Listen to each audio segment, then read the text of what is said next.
Hello and welcome back to the channel. My name is Eddie Jennings from ejsllc.com. It's going to be a quick little video showing a tip for Visual Studio Code. Before I dive in, I want to thank returning subscribers for watching another video, as well as invite anyone who's watching, if you haven't subscribed yet, to click subscribe and ring the bell when you do so you can be aware of when new content comes available.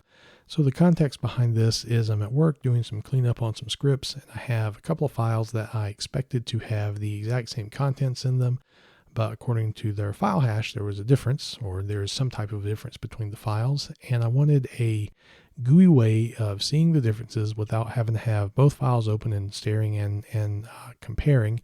And I wanted to do that within Visual Studio Code. So here is what I found that can do this. And I'm sure this feature's probably been around forever, but it was new to me and I found it useful, so I wanted to share it with you.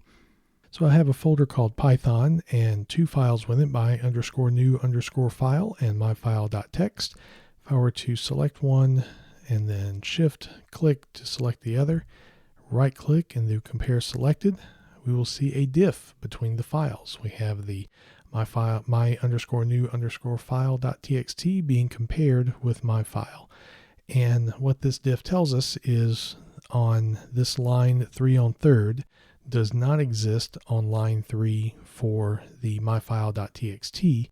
And likewise, myfile.txt has a carriage return or a blank line for line 4 that line 4 on the my new file side has 4 on fourth, and there's no carriage return there at the end. So nothing groundbreaking, and of course you can just stare and compare.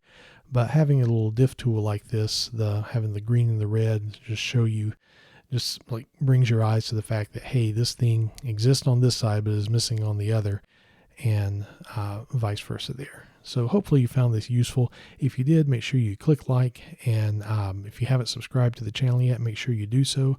I know it's been a while since I posted some videos, but I do have some stuff coming down the pipe. So as always, thank you for taking the time to watch, and I'll see you the next time.